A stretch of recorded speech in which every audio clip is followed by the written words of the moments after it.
What's going on, everybody? Welcome to episode 868 of FloWrestling Radio Live. I'm your host, Christian Piles, joined today by JD Raider in his best sweater. This is his podcasting sweater. We're all in various shades of tan today. We got Ben Askren. Dave Schultz shirt on today. Dave Schultz is the man. Ben Askren is the man. And what a weekend we had in wrestling. And I was thinking about, man, what are the big topics? And I was kind of rattling off a list. And I feel like Mekhi Lewis an NCAA champion losing was like the 9th most insane thing on the list. As Ben hacks away a little bit. This has been... I have sinus infection. Got to loogie up. But I laughed because my wife, we ran out of coffee, and she went and got me, and she wrote Pookie Bear, assuming that maybe I was going to accidentally show it, and then you guys would mock me. That's adorable. Way to get ahead of that one. Everyone's hacking up a storm here. You know what I thought today, Christian? I thought no tangents. No bullshit tangents, because we need to talk wrestling because there was so much of it today. There was so much, but also don't try to live my life. It's my life. No tangents. Stay focused. This has been like the craziest regular season weekend I can just about ever remember. I'm dead serious. It's up there for an insane weekend. It wasn't just like a tournament or a happening. Like Iowa State was pretty insane. Honestly, it was very epic, but it wasn't like there weren't crazy upsets. What'd you say? A little bit. It was kind of to chalk. Like, it was kind of how we went. Well, I mean, my picks were good. I don't know about JD's, but it kind of went the way we thought it was going to go. Mine were good? What do you mean? Really? You did good? Yeah. They weren't. Not your Iowa State picks. They were fine. You only got 4. You were 4-4. That's fine. You went... No, you actually went 4-5 because you picked Iowa State. Yeah, well, you got to believe in something. So let's go. Let's start there. Let's start with the Iowa State duel. It was so anticipated. It lived up to the hype. It was and that was against the spread, by the way. Oh my gosh, not straight up.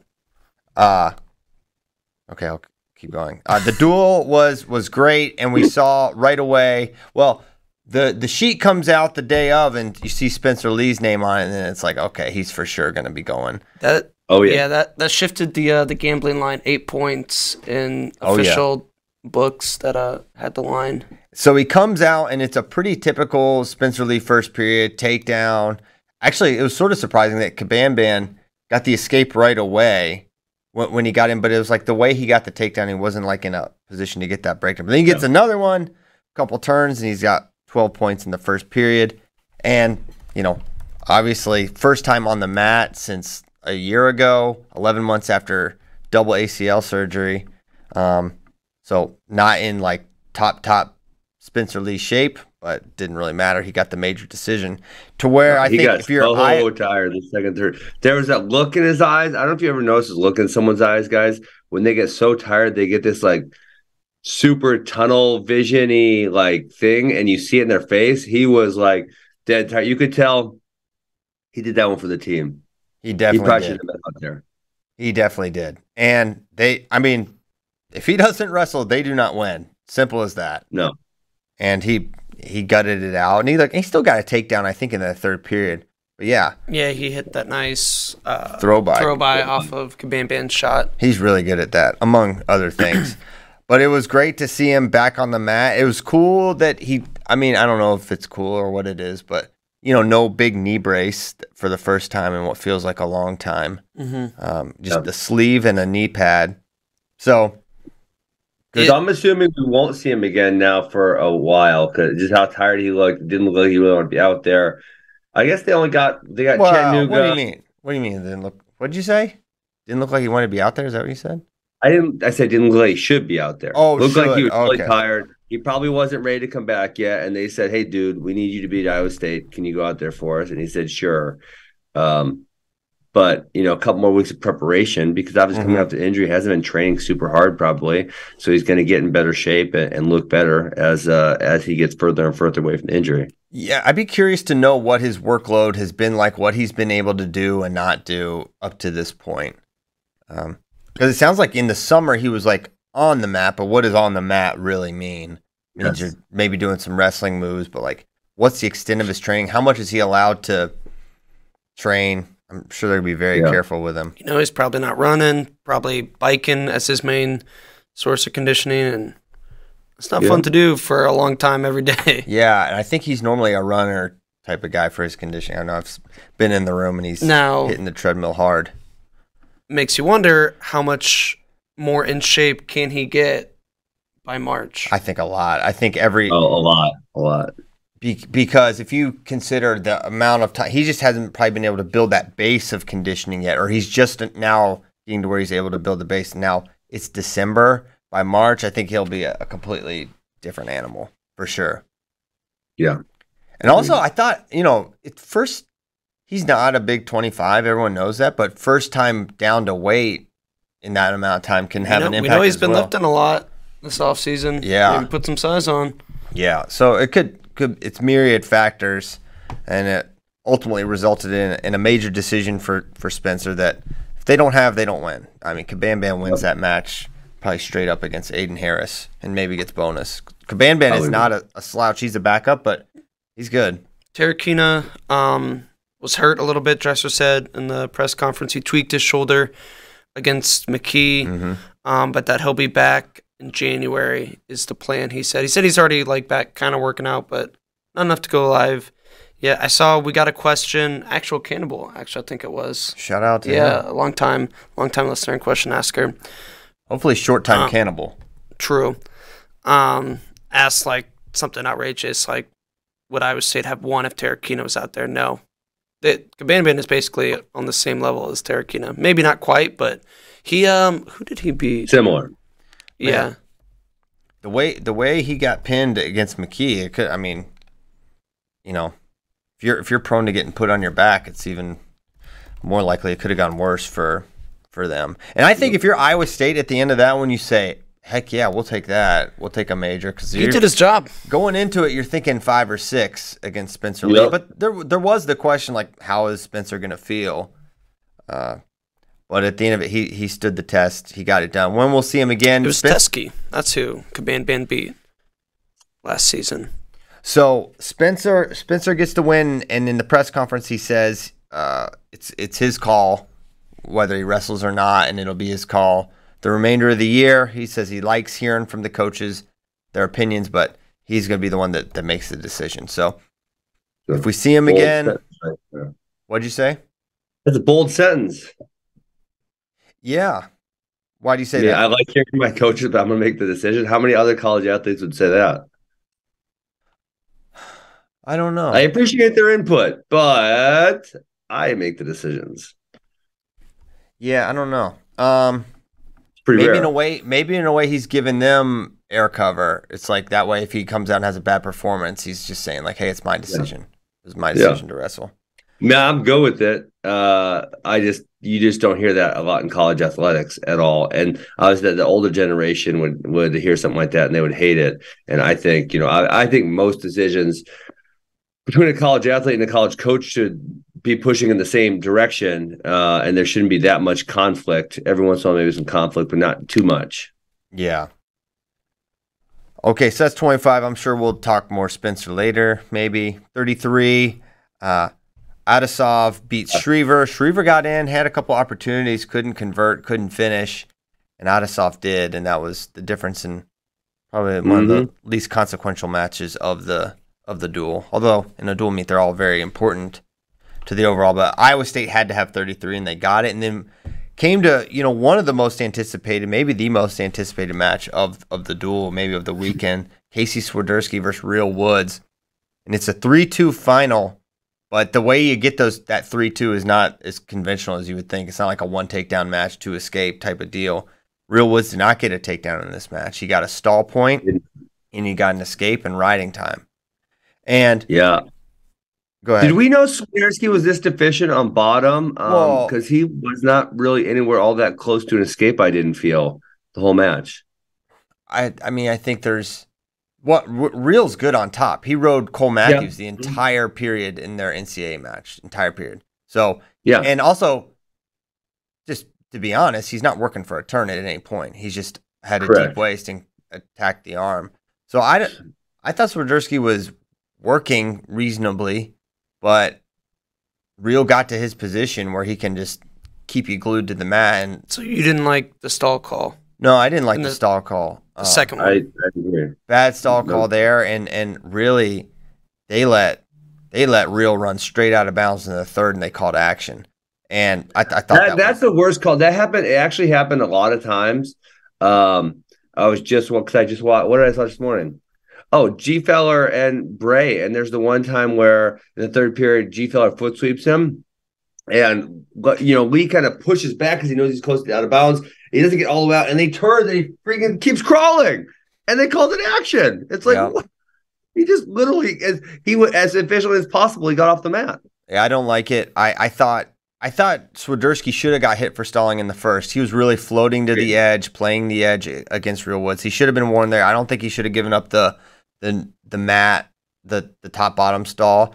Go ahead. I don't hate it, but just be consistent. If you're going to be quick trigger with the stalls, I think you should have called Real too. You can't let Real back out. And also, it's like sometimes, and I don't know, it probably shouldn't factor in at all, but Swiderski wants to get away, and it is not beneficial for him to be laying there stalling. I agree.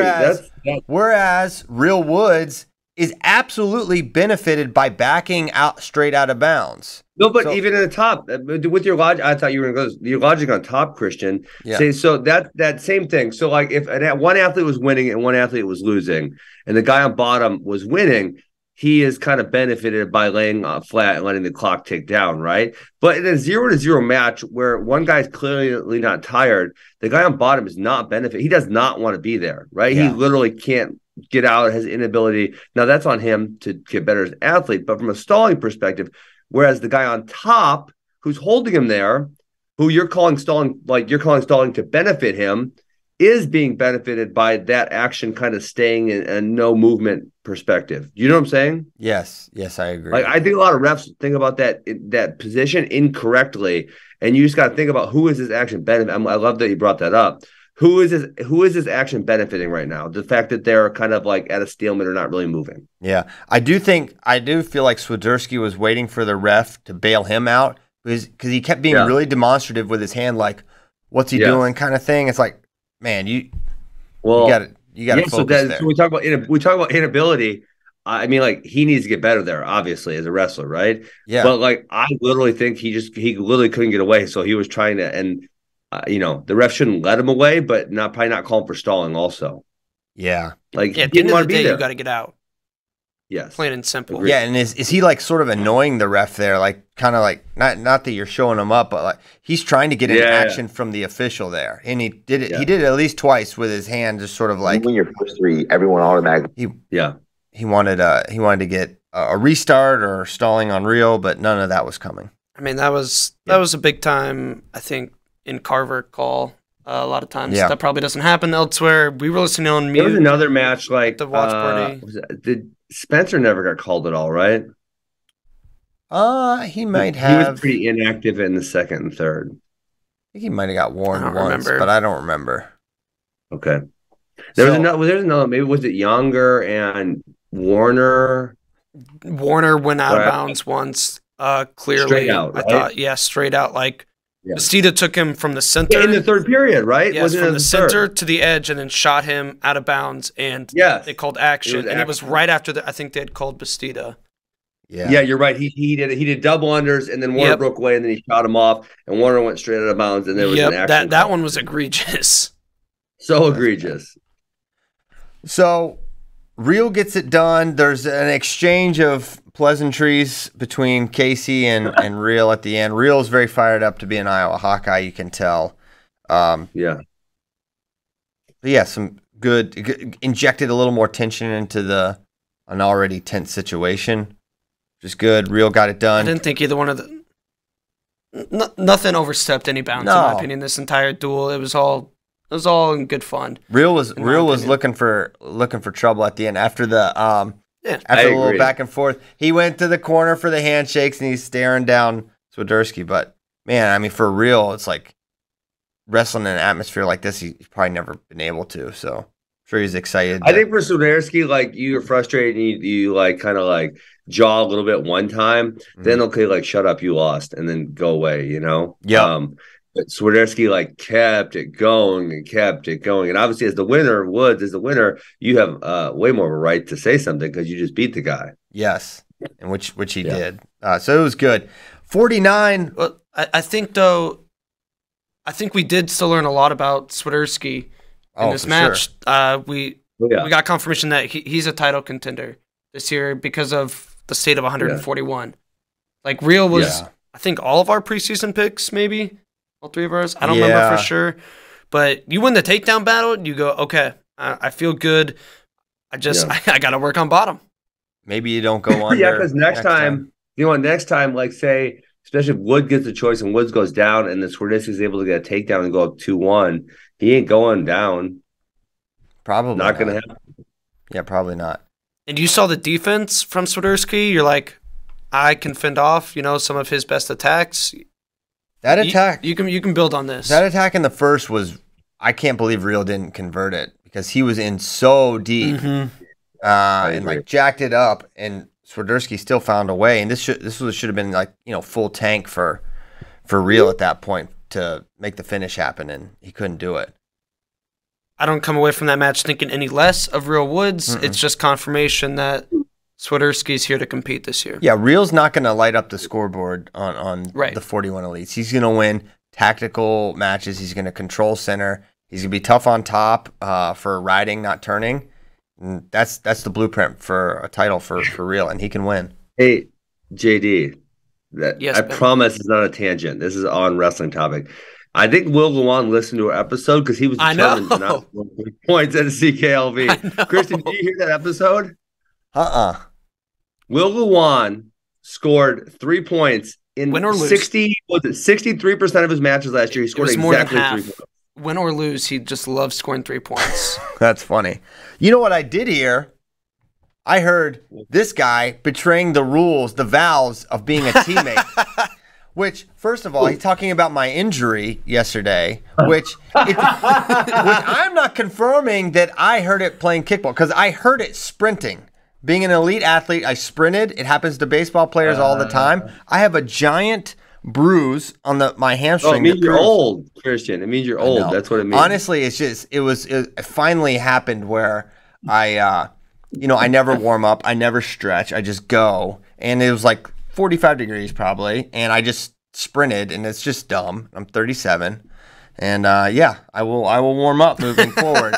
But yeah, you're putting all my injuries in the streets. You know what? It's fine. It's fine. I'm okay.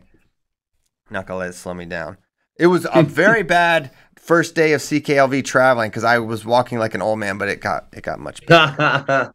You and Romero were limping together. Yeah, Demetrius Romero was limping at the end of CKLV. I hope he's okay.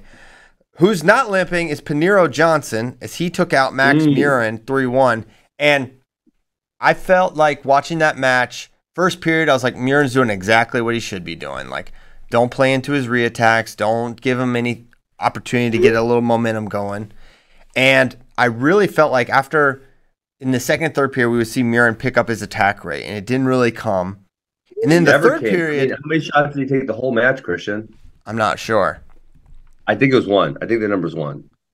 That could be the number. It's in almost 9 minutes because there was very little riding on either way, and we went damn near to the end of sudden victory. And what I would say is, I going into the third, Paniro was getting ridden pretty well for a little bit there, and I thought, oh man, I think Murin's maybe going to ride him out, but Johnson got away. In the third, it went to sudden victory.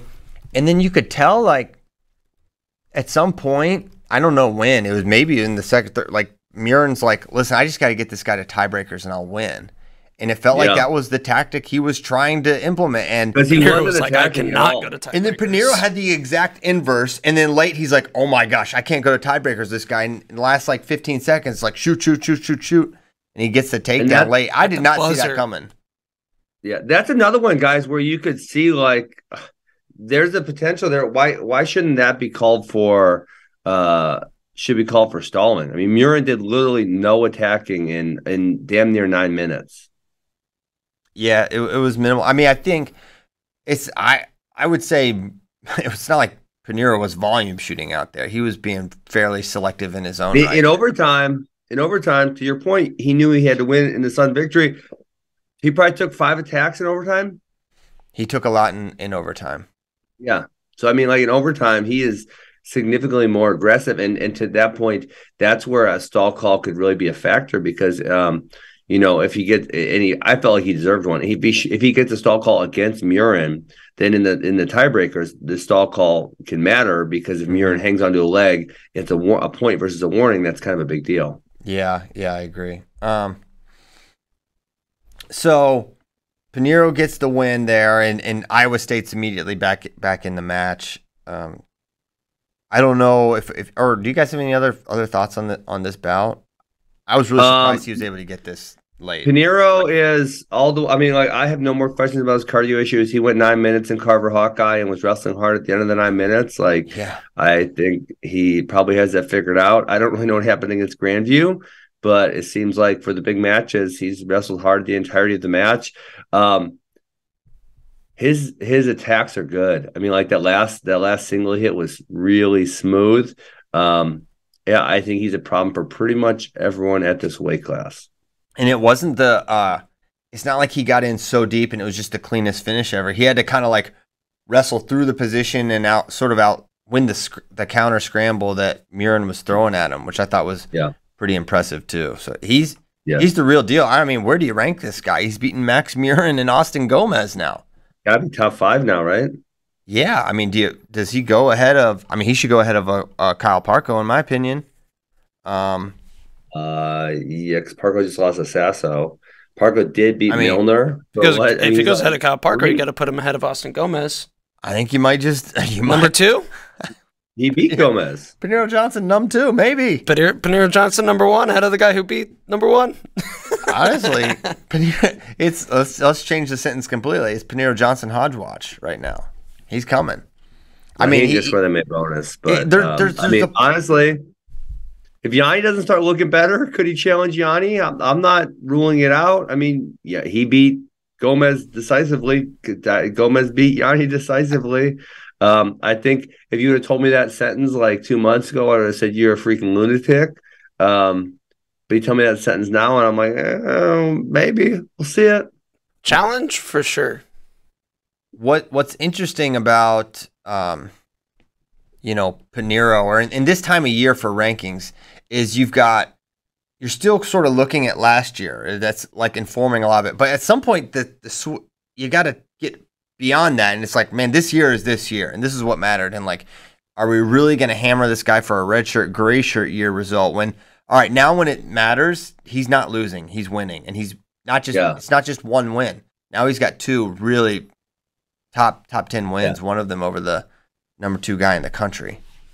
No, I would definitely not. I mean, when the guys come in their first year, I don't want to say never, but I wouldn't count their last year's results against them too heavily. A lot of these guys improved so much over the course of their first year at college. And it's like, now what's his body of work this year? And his body of work this year is really good. He's beaten 2 really, really highly ranked guys. I think you got to rank him. I don't know. 2 kind of makes sense when you guys say it. I wouldn't have thought that immediately, but when you say it, it makes sense for sure. Everyone, he's had opportunities to lose and he hasn't. And these guys, it's not like he's passing undefeated people. He'd be passing someone he beat this year. Was he the only passing? Sammy Sasso lost to Caleb Henson this year. Yeah, I think. Wait, he's the only undefeated really good guy at 149 left, right? Yes.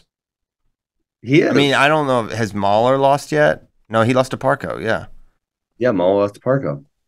Yeah, I mean, I think they all have a loss now. Make him number 1. I'll say it. Milner lost, Parco lost, Sasso lost, Murin lost, Yaya lost, Brock Mahler lost. He's the real deal, Bubba. What? He's the real deal, Bubba. Yeah. Yeah. Even you go deeper, Zap, Henson. It is crazy. It's December 5, and they all have a loss except him. Yeah. I mean, what do you want? What else he got to do? Yeah. I'm talking JD because he and Kozak are the ranker. Like, how do you hold him back? These guys lost matches. Sammy Sosa lost to Caleb Henson. That happened. That's documented. Andy lost to Austin Gomez. That counts in the rankings. That does. And he beat Austin Gomez. What else you got to do? Why do you hate the Cyclones? I love the Cyclones. I think you're reverse ranking right now. I think you're scared that people will cite you as a he Cyclone. beat us. He'll go up. Oh, guys, did you guys realize this? What? Collegiate duels, December 19th, Cornell versus Iowa State. Oh, boy. Will Yanni wrestle? Oh, look at that match. Let's go. Will Yanni wrestle? No. He's wrestling. Come on, Yanni. World Cup. That's this weekend. World Cup. I know, but weekend. you know how they are. I hope he wrestles really bad. I really hope he does. There's going to be a lot of Cyclone fans angry if Pinheiro doesn't get that match. And, well, there's going to be a lot of NCAA wrestling fans. If Pinheiro's number 2 and Yanni's number 1 and Yanni doesn't wrestle. I'm big. I'm high on Pinheiro getting a higher ranking, but I'm not elevating that to thing status. Not a thing. Yanni versus Pinheiro. I'm not there. It's a thing. Christian, it's a thing. I think none of us are going to pick it, but it's a thing. We'll not pick and it's a thing because you are absolutely going to be tuning into that match live if it happens. Oh, yeah. Put a farm on it, Christian. I bet you won't. What'd you say? Is that a farm bet? Yanni farm bet? Yes. Yes. Yanni versus Pinheiro. No, you straight won't. Up. Yeah. That's because you just know you don't actually have to pay out any farms because last time you lost all them damn farms, you didn't pay No, I've been accumulating agriculture. Listen, I won the farms last year. I won all your farms. You have no more land. I just won. I won last week. You have to rename Funky Fresh Farms. It's Piles Acres now. No longer Funky Fresh Farms. Hey, I'm going to Boston next week. I'll be live from Boston on Wednesday. My buddy Truman McGee, Funky Fresh Spring Rolls. Mass production begins next week. Let's do it. Okay, there we go. Very related to the topic at hand. Funky Fresh Farms producing some mass-produced spring rolls. Yeah, and they're mine, and I'm getting all the benefits. Okay, Kobe Seabrick continues to win matches by bonus point victories. Jason Krazer was a big help in that at the end when he tried to... Why you get desperate? You couldn't get desperate 10 seconds later to avoid giving up? He really threaded the needle for major decision self-destruction there. To basically take himself down and then give up the riding time. And it didn't matter in the duel, but at 57, you're thinking... We could win, and we should not get bonused, and neither happened. Both coaches at the end of the duel said it came down to bonus points because matches went 5-5, and obviously Iowa got bonus. But in my opinion, you don't think that's the case? No, if you flip 140, you're gonna get bonus at 125. So in my opinion, Caban went out there and did his job. Mm-hmm. So it came down to Iowa. 141. That to me, that was the Iowa was a bigger State factor. needed to win 6 matches to win this duel. Yes. Yeah. When Spencer's getting bonus points, and Spencer came out, did his job, got bonus points. Where was the third point? 74, 57, 125. Man, no, I gotta disagree. 74. But if Spencer gets his bonus points, they still win. No, listen, hold on. If we're playing the hypothetical game, 57 should not be a major decision for Iowa State. 65 should be.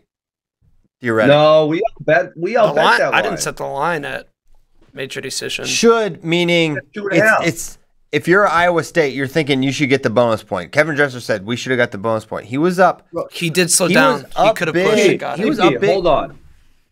JD set the line at 2.5. And we all still bet on Kennedy. No one thought Carr was getting bonus there. But in the second period, it looked like it should be. Sure, but going into the match versus as the match is happening, right? Going into the match, we all thought it was going to be closer than 2.5 points. Okay, well, we all know now where the two stand. And based on that match, it was certainly possible that David Carr get a major decision there. 157, they should not be giving up a major decision there. Okay? Agreed. 174...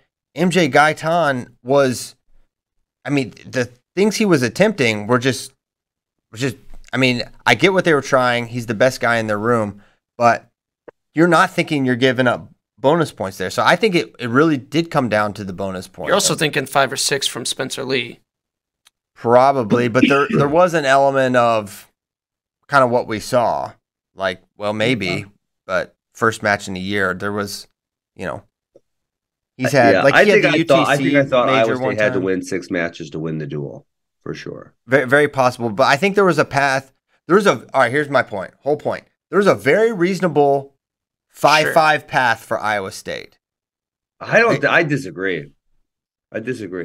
Going into the duel, not as the duel is playing out, Christian, but going into the duel, if you would have said it to me, I would have said there's not. Iowa is so much more likely to get bonus. And really, of the 5 matches Iowa State won, I would say the only one they had a chance at bonus would have been 65. And then you could say the same thing about Cassiope. Cassiope should have gotten the major. He almost that too. And he almost I know that's what, up. Well, he had that sucker locked up. I about jumped out of my seat. When you get that, you need to grip it and rip it. That's not a position not against Cassiope. He's too strong. His back arm was too high. You can't cradle up there. No, you can. I'll get into the mechanics later, Ben. But it breaks my 4 cradle. I have 4 cradle rules, and it breaks one of my cradle rules. Well, I want to know the rules. You want to know them right now? Yeah, I'll tell you. Number 1 is elbow creases on the neck and the knee. Neck and knee. It is inside, outside, or any kind of cradle. Inside, outside. I knew that one. The elbow creases there. Number 2 would be a lock. The lock has 2 parts to it. Lock is never any thumb, so I go here, or anywhere up in here. And then number 2 part of the lock is it's a zip tie, right? So as I crunch them, it can get tighter and tighter and tighter, but it locks in, right? It never loosens like a zip tie. So I can crunch them. Number 3 would be collarbone on the cradle line. So the rule it violated 2 rules. Number 1, his elbow wasn't behind the knee, which it needs to be. And number 2, his chest was significantly too high, right? Because if your chest is too high or on the outside cradle will be too low, right? Too much towards their body, you're never going to be able to expose their shoulder to actually pin them. You're going to be covering their shoulders, so there'll be no pin possible. Plus, it's harder to hold. And then number 4 is squeeze, because a lot of kids just kind of squeeze their hands like this, and you got to try to kill them, crunch them. Got it. So those are the 4 cradle rules. That's a freebie there, folks. Four rules. Yeah. I have 9 rules to my cradle, and but they're behind the paywall. So if you want 5 more rules, sign up today. There you go. That's a good marketing play right there. I do have a full cradle DVD on Wrestling Fanatics. Shout out to them. Check it out. Okay, I owned several of your DVDs back when they were actually DVDs. I did my original ones with Championship Productions. Yes, correct. And you know what? I searched my book the other day on Amazon. Hey, great Christmas present, everyone. Christian, did you open and read it yet? I sent Christian a signed copy, and he's like, "You didn't sign it?" And I'm like, "I effing did, Christian. You're full of crap." And he admitted that he didn't actually open the book. This one signed to my wall. I told you to start cracking the book. I had set aside time to read it, and then the book didn't come. Did you write me a personalized note, or did you just sign it like I'm some fan? Yeah, I actually did. You still haven't looked at it. You're admitting you still haven't looked. Oh my God! I'm gonna read. JD, go steal his book, and I'm gonna cross his out, and I'm gonna write a personalized I'll read your note book. to you. It would be an honor. I'm gonna read it. Terrible... I'm gonna read it. I'm gonna read everything. We're not even sure Chris knows how to read at this point. I can read. Actually, that's unconfirmed. My son judges me so hard because my kids read constantly. They knock out big novel, like they love to read. And Caleb's like, "When's the last time you read a book?" And I was like, "Man, I'm not sure." He's like, "That is sad." Well, son, this was probably a year or 2 ago too. Jeez. Oh, that's too funny. I know. Sorry. I read podcasts with my ears. 57, we talked about Kobe's. He's a good guy to have in dual meets, that's for sure. He's been helpful. Carr Kennedy, it looked like Carr might have a shot at the major, but Kennedy Kennedy's a tough guy, and he's not going to fade over the course of a match. Yeah, and I thought David Fine, he'd been wrestling a little tight this season, which is why I put the line as close as I did, and David covered that. I thought he looked really good. I would have liked to see him continue that in the third period and push for that major, which he didn't, but David looked solid. I came away actually really impressed with Nelson at 74, even just for him to come out aggressive like that. Yeah, after coming out so close last week when he came out, and he came out guns ablaze and got that takedown in the first 10 seconds, and it was like, he's not going to lose this match. No way. And, Coach Dresser said, he's like, Gaitan beats all our guys in the room. He listened to me on FRL the other day. Yeah? Yeah, because I said... Terrible advice. Broderson's not getting majored, I don't think. That didn't make it. It didn't make a difference in the duel. You can't say that. It all makes a difference. All the pieces matter. Lester Freeman, The Wire. No, you can literally say if he gives up a regular decision here, Iowa State still loses. You can say that. You can't. Yeah. You can also say, MJ Guyton, they thought pre-duel gave them a better chance to win this match, and you can say for certainty if they win this match, they win the duel. Well, they were wrong. And who's to say if Broderson... It's not necessarily wrong that Guyton gives them a better chance to win versus Broderson. An undersized scrambler against a super solid, strong guy, Nelson Brands, is not their best option to win that match, I don't think. He might be the better wrestler, but that doesn't mean he's the better option. And it's hindsight now, right? Obviously, I can say that now after the match happens, but... It's also true. I don't know that for a fact because you can wrestling matches like this where Divine wrestled him to an overtime match, but Nelson Brands is going to win that match 90% of the time. There can be close matches in wrestling where one guy will win. It will be the same outcome 90% of the time, whereas somebody can get majored, but they are going to win 75% of the. Or somebody can get majored and they will win the match 20% of the time. Yeah. Do you see what I'm saying? I see what you're saying, but if you're in a lot of these 3-1 type of things, it can break the other way. It can, but there are times where it just doesn't. Yeah. Look at Will Luan. Look at him. Man, it's dude, it's so crazy how Iowa State has they got 9 174s who are NCAA qualifier level, but none that are very far above that. Yeah. So there's so many. All right. So 84. Saad Coleman. Saad wrestled significantly closer than I thought he was going to be. Yeah. And Dresser said as much, man, we got to open up more there. He's like, that's the one match I feel like we really... clown me for that point and a half line. I know. Yep. I know. It was wrong. And Assad covered. He did. He did cover. And he had some opportunities, too. He has a hard time finishing. I noticed that even in his earlier duels this year. He really does a good job of getting in, but finishing's tough for him. And Coleman's a really hard guy to finish on. Yes. But he wins, and then Bastida gets 2 takedowns against Warner. Kisses and tongues his way to victory. He kissed, yeah. He was tying. Well, him and Warner, I think, had a little back and forth there. And I just rewatched that third period stall that wasn't called. That was pretty obvious. So bad, right? He backed straight out of bounds. Literally straight out of bounds. And I don't think Jacob hadn't been warned there. So it wouldn't have come into play at all. Hit him. Exactly. So hit him. I don't know why they don't. But there was a bunch of scenarios like that this week when I was watching, and I feel like I don't know why refs missed that. It's they're way more likely to call a push out of bounds than someone who's literally evading a takedown. The person is literally evading the takedown. And I brought the Brayton Lee example also, and they won't call it. It's so bizarre. There, in that instance, if Warner is winning or he's not a hot guy in Carver Arena, that gets called, in my opinion. Sure, probably. 100%. Man, it doesn't get called because he is losing.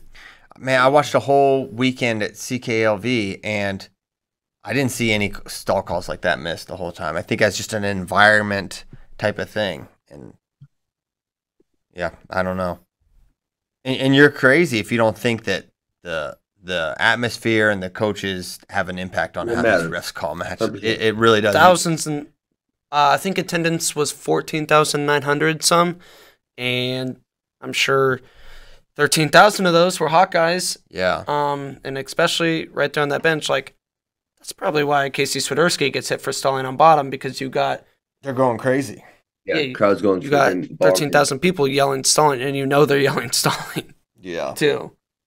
Yeah, that's the difference in that match. If he doesn't get the stall point, then that match is 2-2 going to overtime. And with Younger beating Warner again, it kind of pulls 97 into focus, which it got turned on its head this weekend. It's not quite 100% focus up to this weekend. The focus of conversation. And I got to blow my nose. I'll be back in 5 seconds. Oh, my gosh. The amount of things this guy excretes. Including BO. Yeah. So, Dean goes down. Dean lost twice. Did you guys see that? Yes. Yeah. Snot Rocket. We did. Oh, my God. I got bad sinuses. What can I tell you? Man, not me. I wouldn't even know what that's like. I got really tiny nostril holes. My wife makes fun of me. That's why you get so tired in your matches. I don't get tired, but I used to get terrible sinus infections. But I realized dairy causes a lot of phlegm, so I stopped eating that. And then I use a neti pot, and it's much better than it used to be. So my life's good. Let's talk about Max Dean. Let us do that. He loses to Laird in a very, very close takedown. You could definitely call it a controversial takedown, to where people got reacquainted or for the first time introduced to what I think is just a dumb rule. And I talked to a bunch of officials that are like, it is so dumb. This rule makes no sense. Like, why are there different criteria for a takedown because you get to rear standing? It doesn't make sense. Stupid. And but that's a separate conversation from what is the right call. And the second that hand touches, that moment, as long as Laird's behind, once he gets behind and they're standing, it is a takedown. And it doesn't matter the fact that Dean created on that one. I almost felt like he was on his side. Like I almost felt like he was a little bit on the side of Max Dean by the point that they hit the ground. But I saw the freeze frame you guys showed. But yeah, by the time they hit the ground, I thought he was like almost side by side. Also, for the record, in that freeze frame, Laird's completely 100% off the mat. His feet are not touching, and neither are his hands. I don't think or know if that comes into play, but it's of note. So once you establish that rear standing position, it changes things. So yeah, maybe you can, once you get there, you can maybe come off to the side when you're lifting and putting the guy and still get the one. So yeah, while it's not where the position started. It didn't start with him to the side and he put him down. It started with him completely behind Max Dean. And then he lifts and puts him down, and they'll maybe look at this rule a little more closely now, because I feel like the spirit of the sport, I think everyone kind of knows that's not really what we consider folk style control. But they created these rules makers love to create and write these very specific scenarios, and I don't know why they do it. It's like they hate the refs. It's also nice. It's so dumb. It's also nice though that rule leaves no room for interpretation. Say that, I hate it. No, it's bad interpretation. There's no room for interpretation when you allow a screenshot takedown, because you can go, look here, right here, video evidence. You cannot argue this, that it is rear standing and his hand touches. It's a takedown. That is what I do like or appreciate about it. Can you lose rear standing status? Yeah, I'm behind you now. I'm dead serious. You say it's to interpretation. Yeah, I was rear standing, and then something happened. I'm not behind you anymore. I'm sort of to the side. I'm sort of to the. There is still an element of interpretation. So I saw this exact call happen in the Alan Hart Jordan Titus match earlier that night on Friday night. And believe me, Kyle Brackey brought that up to me. I thought it was so dumb. Titus did a standing Granby out of mat return, and they called the 2, and it's just like freaking. I know my Tigers get 2 points, but I roll because that is such a terrible call. They need to get rid of it as soon as possible, please. I will say that's a big time cojones call to make against number one in Penn State, the number one wrestler in Penn State. I'm just surprised he saw it. You watched so it fast. When I watched it live, I was like, "What are they doing?" And then rewatching it, and we have the benefit of slow-mo and pictures and all this stuff. It's like, okay, I see it now, but at the time, I was like, "Man, terrible." And every ref we talked to was like, "Yeah, that's the right call." Yeah, it's the right call based on the rules, but it's a really stupid rule. Man, Michael Beard looked really good against Max Dean. I mean, he was just like, I think it was 4 takedowns to 2, I think. I mean, he was just so clean on all of his takedowns. Dean is such a good scrambler, and he was just clean on his finishes on all of them.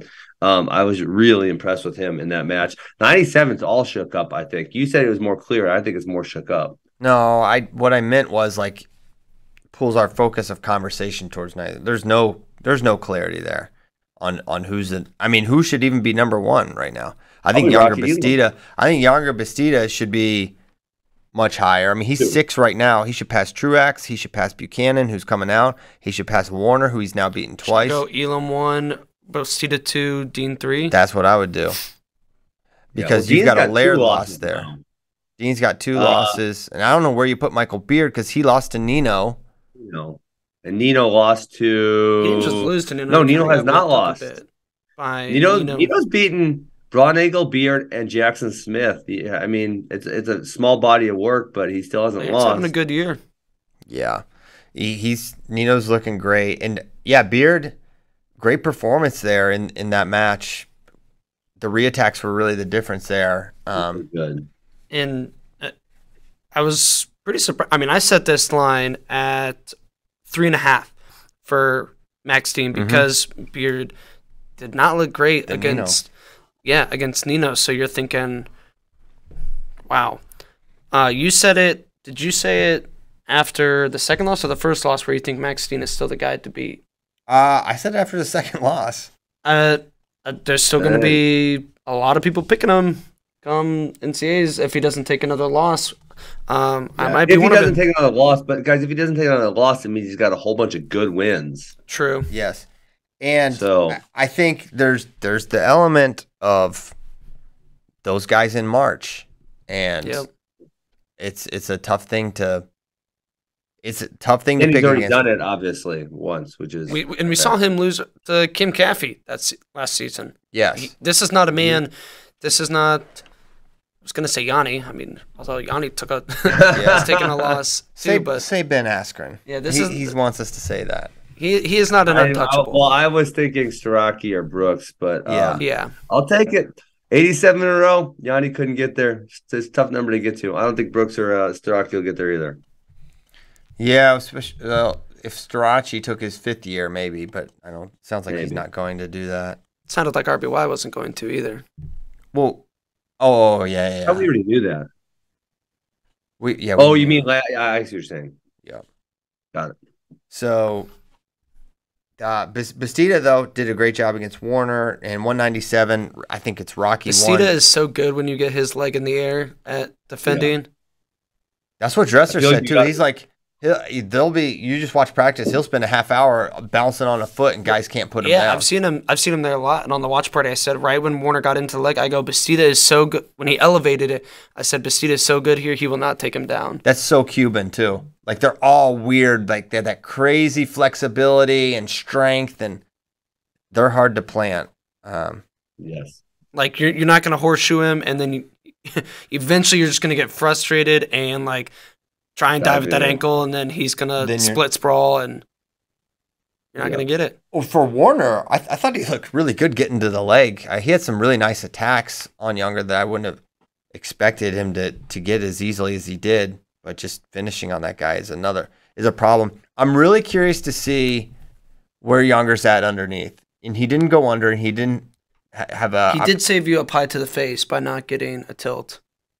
Oh, yeah. Is that what I said? Why were we talking about Younger tilting Jacob Warner? Because Warner got tilted. Yeah, it's like, come on, give me a break. Got killed by Amos this weekend. I didn't watch the match. I saw the score, though. Yeah. He's an interesting guy. And Corbus is 6-5 on near, but he almost beat Jacob Warner. Yeah, he super did. Cassiope beat Skyler 9-2, which is an improvement for Skyler, who got DQ'd last year. Yeah. But yeah. He did spend a lot of tummy time in the first period, though. Yeah. Cassiope's a tough guy. Skyler's good, but man.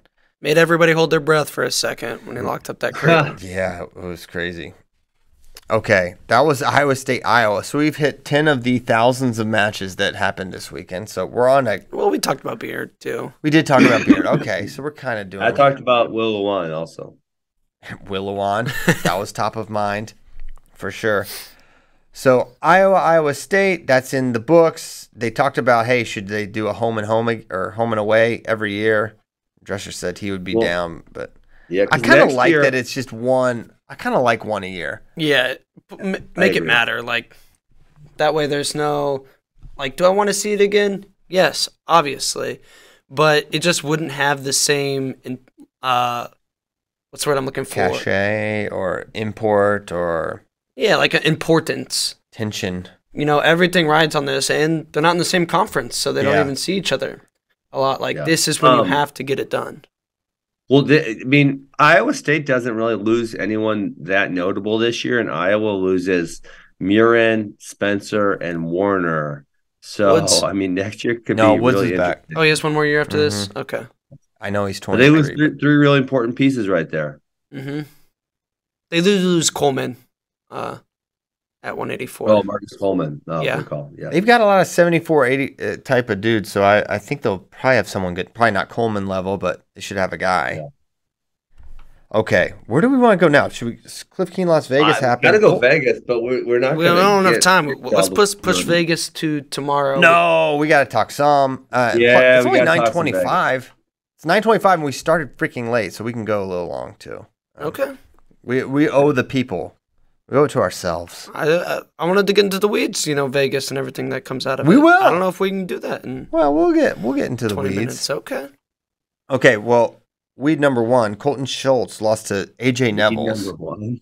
That was very. Keith Gothard is crying right now. Why? He is #1 Colton Schultz fan because who did you say was massive dudes. Keith Gothard. Keith Gothard. He loves Colton Schultz, but he might like AJ Neville's now. But Neville's then triple.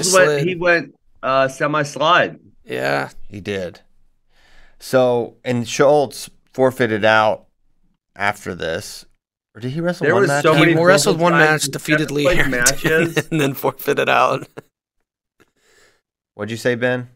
The 7th place matches, there was more forfeits than there was wrestling matches. Yeah. It was annoying. Happens. Yeah, that happens. So that was big. We were kind of deprived of, we would have seen Davison versus Schultz. That would have been interesting. And then potentially Schultz versus Paris again. Or as it stood, we got Davison versus Paris, which was a good match. But Mason wound up winning that one. Some nice exchanges there. But that was pretty much the story at heavyweight. Yeah, that really affects Schultz is not going to be the #1 seed at Nationals now. I think it just comes down that's a huge factor there. And then he didn't talk about the great American hero Wyatt Hendrickson. He beat up Big Slav in a great quarterfinals match. And then he came back and he actually unfortunately it must have been a state secret, but he injury defaulted out of the 3rd place match. Yeah, that's classified documents. Because he wouldn't have done that normally. He would have had Big Slav again. Yes. You don't get it. There's no benefit to beating the same guy twice. This is true. I know, I hate that though. That's cowardly. Coward stuff. Well, there goes your hero. Wow. Well, he better. That's what I'm saying. It better have been like a state secret why he couldn't wrestle. He's on a mission somewhere. Versus he could have been on a mission. He was definitely on the award stand.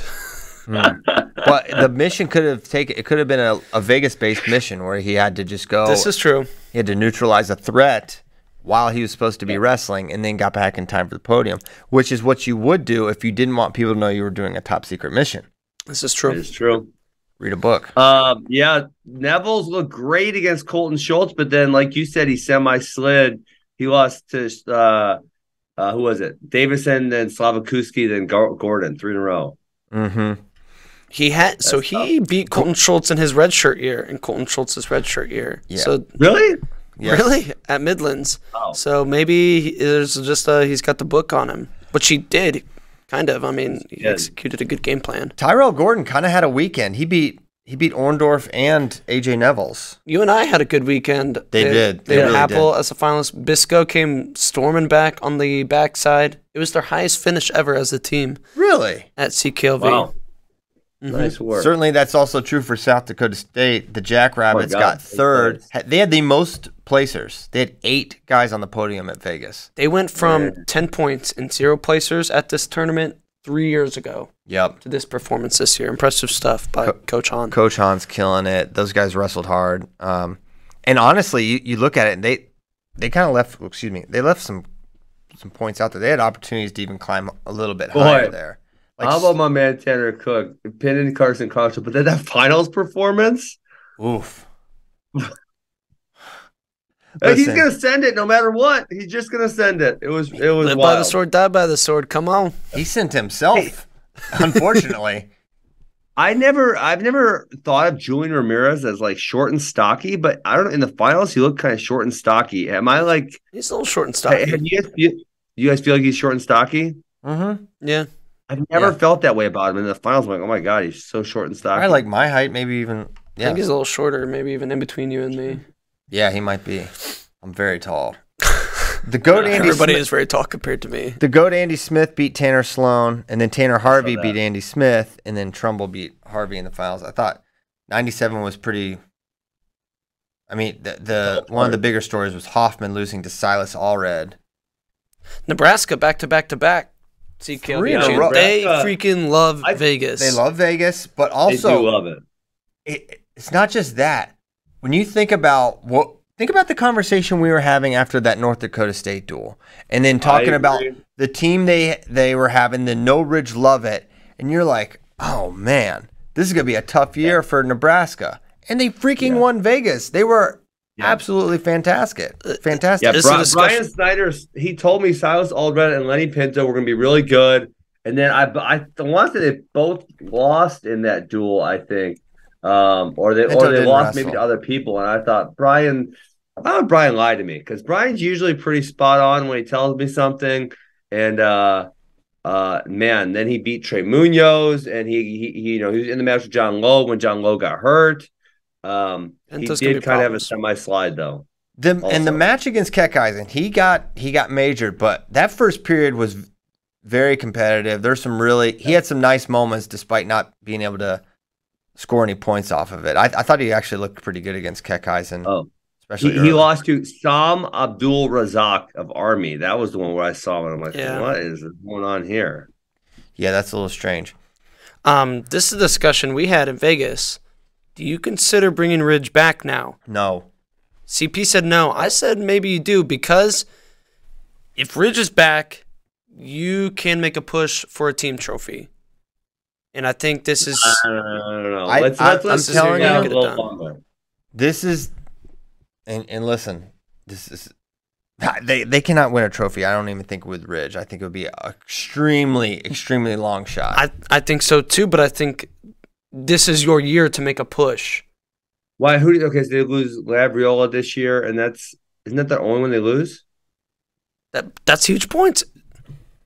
It's huge points, but if you think of all these guys get better in the next year, they only lose a singular person, and then they gain Ridge, and another year. Also, you look at it, they took 5th last year. They were 1 spot away from a team trophy last year, and they stayed the same at 25.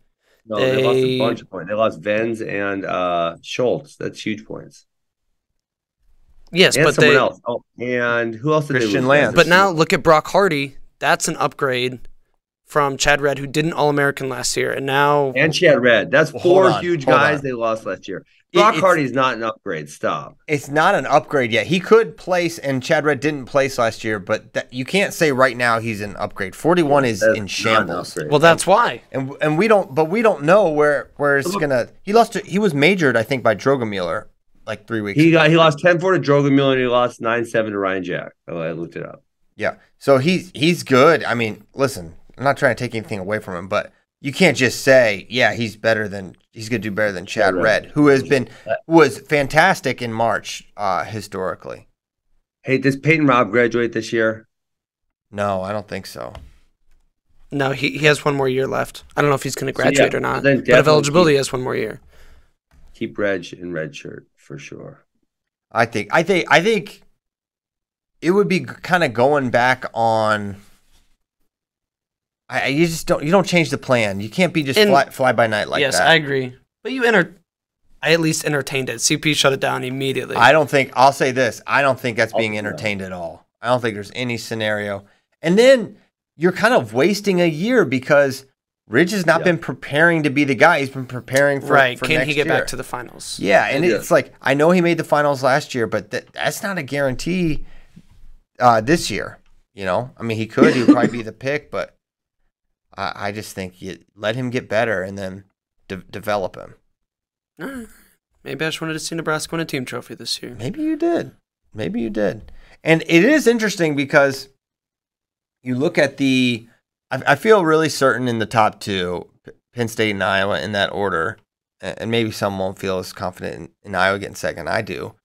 But the 3-4 spot, it's really a dealer's choice. I think there are a lot of teams, and that is, I can see. Cyclones. It could be Cyclones. Mizzou's, they're definitely up there. They're going to be attention. Jacoby White's going to... Mizzou hater Christian Piles. He's going to cry again. Where are the big points coming from for Missouri? Rocky number one, and Keegan. O'Toole number one. Yes. Yep. Continue. Okay. Brock Mahler's just outside All-American range right now. Peyton Mako's just outside All-American range. Zach Elam, same thing. So they're going to need to punch some of those guys in. They get 2 in the finals, and then they punch some of those other guys. I mean, Alan Hart's right outside also, and I think Certain maybe as well. Yeah, so I think so much is hinging. Well, also, I do think Keegan's going to win and probably score 25 points, and Rocky Elam maybe will score 20 points. It was a close one with Hall. Hall made him earn that win. Yes, it did. Yeah, that was a wild match. That was really wild. A couple exchanges there. Peyton Hall is definitely matches up well. I said that he matched up well. Ben disagreed. I think he's really just good also. Like it's not just a good matchup. Like he's actually really good. I think he's someone who has gotten like a lot better. You know, sometimes we talk about who improves and who stays the same. If you look at like I believe he wrestled as a true freshman because it was COVID year, I think. You know, when he was like okay. And then last year obviously got on the All-American podium. And then this year, I think he's gotten even better. Yeah. So now you think about looking at last year's team scores, the 4th place was 66.5 points. Yeah. And if you think Missouri might 2 more All-Americans out of the 5 that could get him on there. I have a hard time. I mean, maybe Mahler, but Alan Hart, I feel like maybe. I mean, Christian, there's a whole bunch of guys who are just right outside. There's 5 or 6 of them, and then the other guys who are even a little further out. If we were talking about a different team, you would be like, these are guys that have been outside and they've remained outside. And Mahler's actually been on the podium twice. Yeah, Mahler, yes, but like Allen and Noah and some of those guys, they just kind of been gatekeeper types of wrestlers who can get an isolated really good win, but putting it all together has been tough. But yeah, Missouri's definitely they're gonna have a lot of bullets. They're probably going to get all 10 qualifiers again. And they kind of have a lot of pinners too. So, if you think like, say, Zach Elam, even if he, doesn't get on the podium, but he gets 2 pins, that's going to be, 5 points. Mako's going to get a couple pins, even if he doesn't get on the podium. That's another 5 points. And that if we have 45 out of Rocky and Keegan, those points start adding up real quick. Yeah, they do. And it could be one of those tournaments where a lower score. I like to look the last 10 years, like what's the lowest 4th place score we've had? 66 seems kind of low. I mean, I don't know, but I mean, I've seen, there's been tournaments where under 100 points has won it. Yeah, for sure. But like Arizona State literally had less than half of what Penn State scored, and they got a trophy. I feel like that's kind of I feel like that's kind of the way it goes. Because fourth place, usually I feel like maybe there's one or two good teams, but I feel like it's very rare where the third place team is close to the first place team.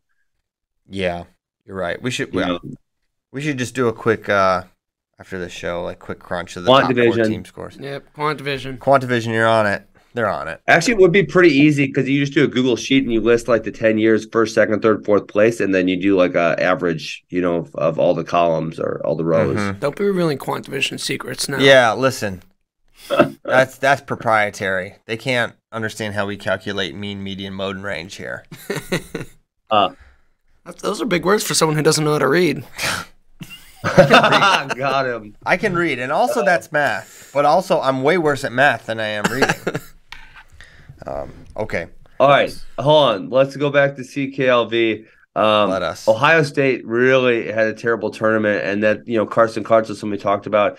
I don't know why he stuck with a head outside shot. If you're wrestling Tanner Cook, don't shoot a head outside shot. It doesn't turn out well. He's got such a good, we call it honey badger, you call it high flyer, you call it a lot of things. He's so good there. Yeah, that was, you knew he was in some danger there and put him over. But yeah, not a good performance for Ohio State. Hoffman, Smith, and Orndorff all did not place. Mendez did not wrestle. Gallagher did not wrestle. Carson Karchla was the 1 seed. I'm pretty sure he got 8th. D'Amelio got 8th. Romero lost to Hunter Bolin, who he'd beaten twice already this year.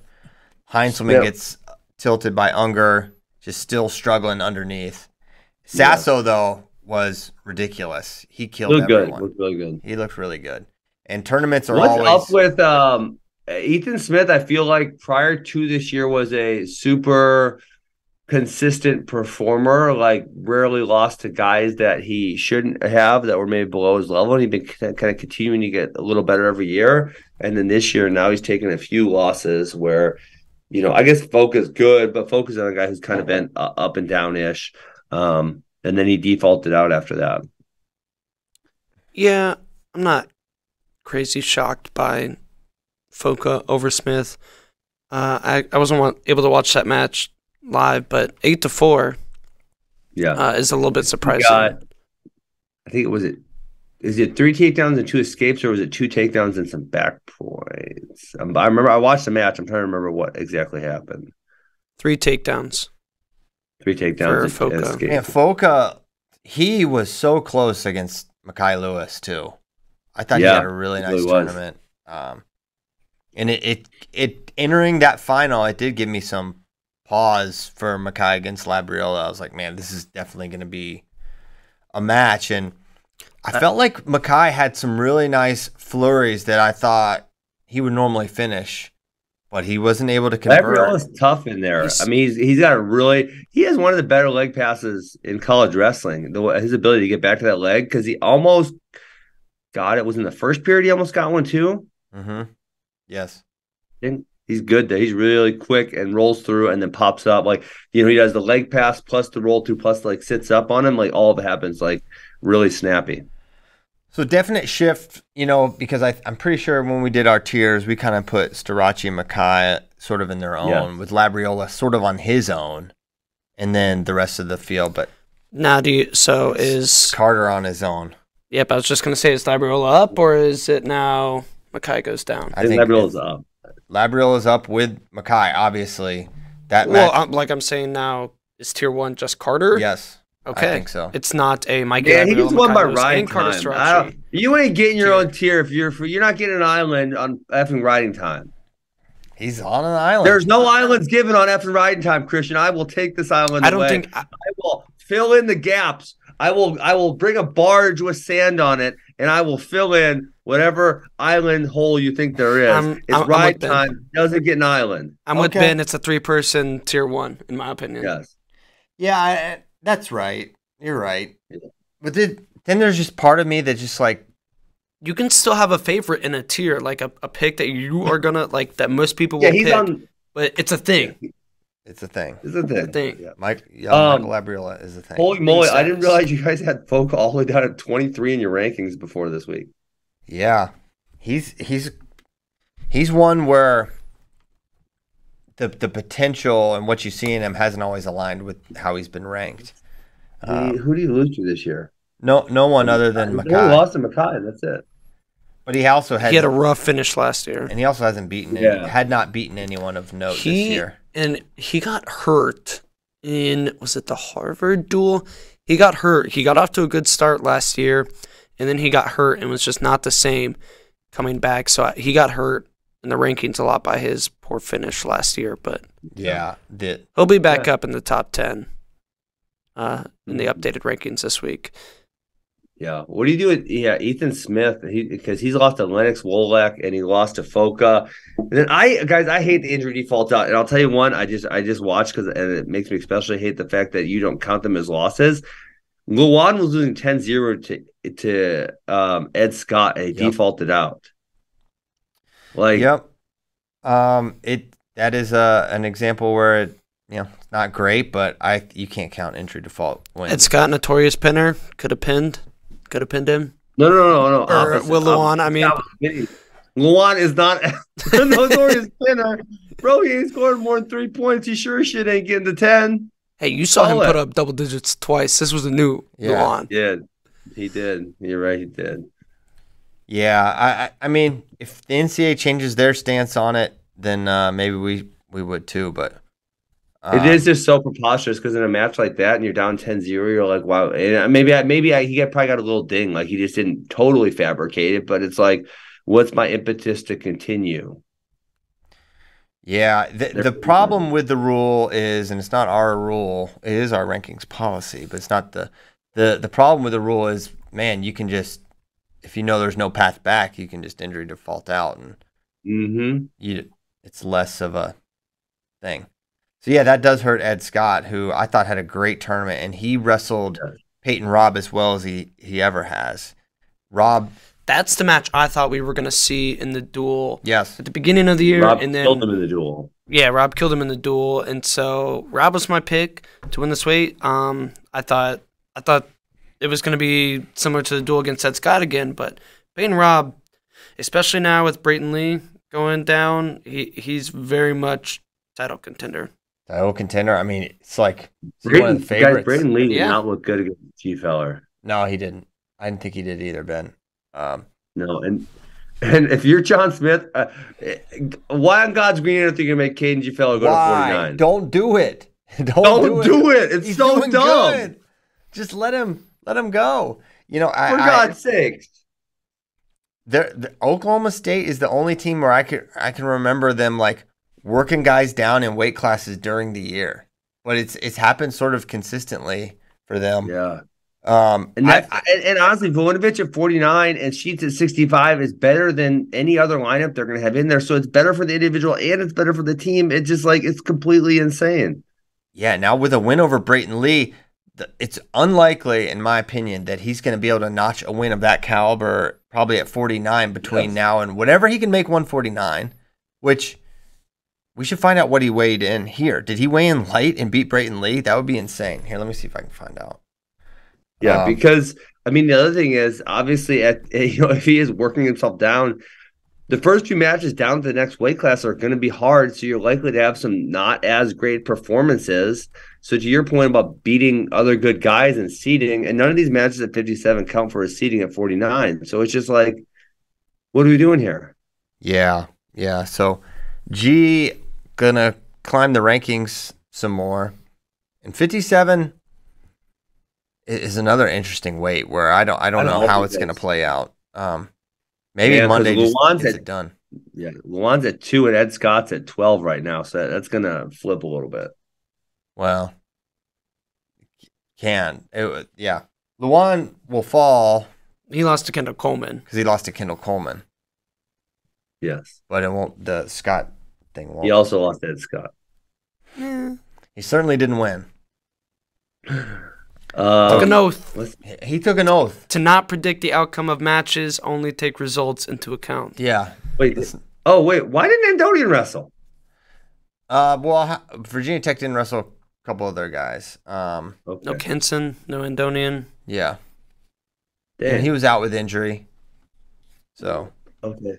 it was always the plan because Coach Roby said, we're not sending the full squad to Vegas. We'll have some starters It out. was good to see Mackay, though. It Yeah. didn't play out for him. It's probably good for Mackay to experience that, though, Yeah. too, you know? You want to take that loss now versus in March. Yeah. So, good job. Good job at that way. 57 was wild. 41 was crazy as can be. And I think if you looked at that, when you saw that there had to be a 1 seed at this bracket, but when Matten was the one, you're like, okay, there can be total chaos here. And that's exactly what happened. Yep. Hardy pins Matten. Hardy goes on to win this tournament. He's a strong son of a gun and really performed well in a really fun way. I think Cale Happel is really good. Yes. And can make waves at this weight as well. Now he's got 2 wins over Clay Carlson. He does. Yep. Beat D'Amelio, too. Mm-hmm. It was a good performance by him. It was a really fun weight class. I thought Ryan Jack did a good job as well. Yeah. It was fun because everyone Vince Cornella, probably it was like the 90th most interesting thing, but Cornella looked like he had Carlson beat. He had this beautiful attack, and then I think it was like a duck, and he came up tight body lock, and he ended up just like sort of pulling Carlson on top of him and gave up the takedown. It was wild. But Cornella's right there with these guys too. He's good. He did lose to Phileas on the backside. He came back and wrestled. Yeah. And then Phileas went on to lose to Crook. But Crook continues to be pretty freaking good. How did he finish up? 5th or 6th. 5th. He lost. Carlson had forfeited out. Bad. Okay, that's notable. Yeah, Carlson was limping a bunch afterwards. Dang. So we didn't get all of Cliff King. We should do some questions, right? We can do Question Mega Show tomorrow. Mega Question Show Wednesday. No, we don't show tomorrow. Oh yeah, Wednesday. Wednesday. I feel like we should go Monday, Tuesday, Thursday. I feel like Monday, Wednesday, Thursday, because I feel like Monday, Wednesday, Thursday is a little strange. Oh my God. Oh, I just watched that highlight that you were talking about. What was he doing? Oh God. Hey, I feel like we should kind of go Monday, Tuesday, Thursday, because I feel like today we are wanting to talk more because we were like, oh, we're not going to be able to get talking until Wednesday. Also said this was the craziest regular season weekend ever. Yeah. And if we could talk tomorrow, and then Thursday could be like our intro or our preview for the upcoming weekend. So Monday, Tuesday could be recap, and then Thursday could be the preview of the next weekend. Yeah, well, we're not going to do that. I'm free tomorrow morning if you guys are. Yeah, I'm not. That's one of the reasons. Tuesday's a freaking stupid day for me. Way too many meetings. And I don't think it makes a difference. And Shane Sparks Wednesday. I would never want to lose Sparks that. Wednesdays. Well, they put Shane's Max Murin love on full display. Oh, the music's playing. All right. I don't know what's happening. He's kicking us out. We're getting the playoff. Are they playing us out? Yeah, we're getting played out. Like we're an octogenarian receiving a Lifetime Achievement Award at the Oscars. They're playing us out. Hey, I want people to call in. No questions. I just want hot takes from this weekend. Hot takes only. So call in and give me your wildest, hottest takes. I had a point. That'd be fun. And then we can roast them. JD. Yeah, exactly. I remember what I was going to say. Max Murin, they can't stop me from talking. They can play the music all they want. They can crank it up on me. But they said on the Big Ten Network, it was like, and there's Max Murin, the man our Shane Sparks thinks is going to win or can win the national title at 149. I was like, oh, man. Now it's hitting the national airwaves, Shane. That's the wildest take of all. It's up there. I think it was the wildest take where he said he didn't know if he wanted Max Murin or Ryan Deacon to be his daughter's husband. Yeah. But Jack Medley, top 5. That's it. I'll give you a guy. Top 5. That one did not take long to not age. And when I say top 5, I mean 5th. Jack Medley. That's all-time bad take. Oh my God. All right. I've had worse. Maybe. Maybe not. We'll see. Thanks so much. We will be back Wednesday with Shane. And you, hopefully. Hey, let's go. And hopefully back on our socials. Try to get that squared away. Thanks a lot, guys. See ya.